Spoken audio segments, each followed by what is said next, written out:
You were raising your hand to straighten me out, and did you have some qualifications or questions? I'll admit that everyone else's questions sound a great deal more intelligent than mine, but we don't know that yet. We haven't heard yours. Well, okay. I'm just owning my self-consciousness. Okay. You made a comment that said, well, most, traditional meditation was designed by men staring at walls. And I kind of related to that totally, because I'm thinking, okay, I'm a woman. I want to hold something. I want to touch something. I don't want to stare at a wall. Yeah. And I'm just curious what you think would happen if women had designed this meditation, and would it lead to the same kind of enlightenment? Yeah. I mean, would it turn pagan instead of Buddhist? Yeah. I'm curious. Yeah. Well, let's explore it a little bit and see if it makes sense to you. And we were giving kind of a generic overview. That's also, if you actually look at some of the female mystics, particularly in the West, the idea is that on the side of the witness, ultimately you want to get to equanimity. In other words, nothing moves you, in other words. And actually, even in common parlance, the measure of a man, again, this can be overdone, the measure of a man is his unflappability. He's not supposed to just blow with the wind. He's supposed to be a source of strength and presence and depth. And that's what women tend to count on from men. They want men to hold a space in which they can shine or move or play or radiate.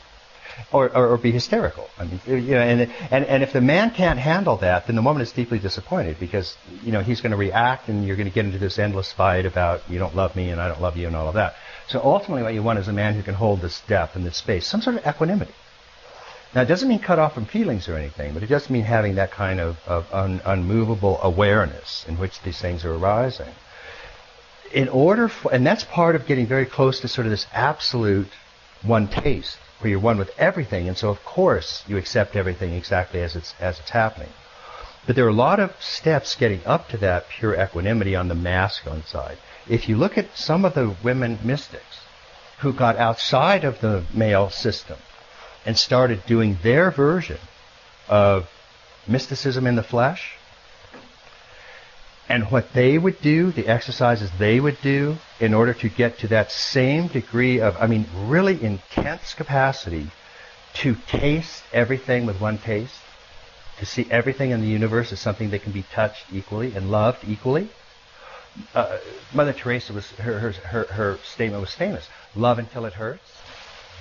That's a classic female way to do it. It's going to be pagan if you stop merely loving. And if you stop your loving at the merely gross realm. But if you carry it into subtle and causal, it's going to be just, in my opinion, just as advanced as a masculine carrying equanimity into it.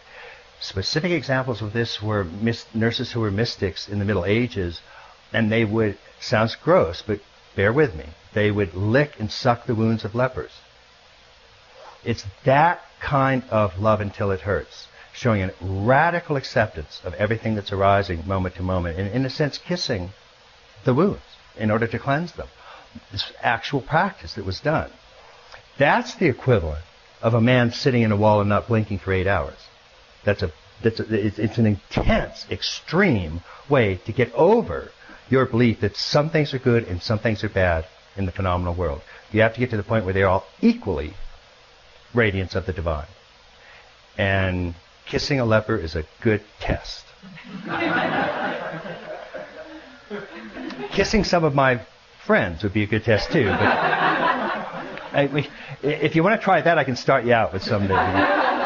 We have a starter kit of female mysticism if you want to do that, and a lot of volunteers in the front row. I want to tell you. But we don't have nearly as many examples of that we can sort of try to make some conclusions from as we do men staring at walls. But I think it makes a certain kind of sense. In other words, where men want to go through extremes of not moving, extremes of being able to undergo sweat lodges and almost torturous meditation and not move, because they're really trying to get a taste of this unmoved mover, this witness that can actually stay awake through all three, waking, dream, and deep sleep. The female side tended to be the same kind of intense expressions, but expressed through love. And I think Mother Teresa, again, was really, if you saw some of the stuff she was doing with the students, with the sick people in Calcutta, it really is a living embodiment of one taste, of really being able to just relate to these people as a direct manifestation of the divine. And that's sort of almost as extreme is what I'm trying to say, as the man not moving for 8 hours. Does that make a little bit of sense? Yeah. Much more than that we don't know a lot about, because we're just starting to study this side of it. And I think it's misleading to say patriarchy repressed these other things. I just don't think it quite works like that. It's just there wasn't enough women that due to social circumstances would pursue something like that. So I think we're in a period of kind of rebalancing it and studying it. But if I was working on a master's or PhD or something like that, that's one of the first things that I would examine. And there are a handful of books that actually go into that. If you email me, talk to my assistant Colin, and email me, I'll give you 2 or 3 of them. One has to do also with holy anorexia, which is really a similar kind of thing. I think it's called Holy Feast, Holy Famine. But several of these books go into those very intense modes of female love. Love until it hurts. Helped a little bit. And that was one of the most intelligent questions so far. Thank you. Thank you.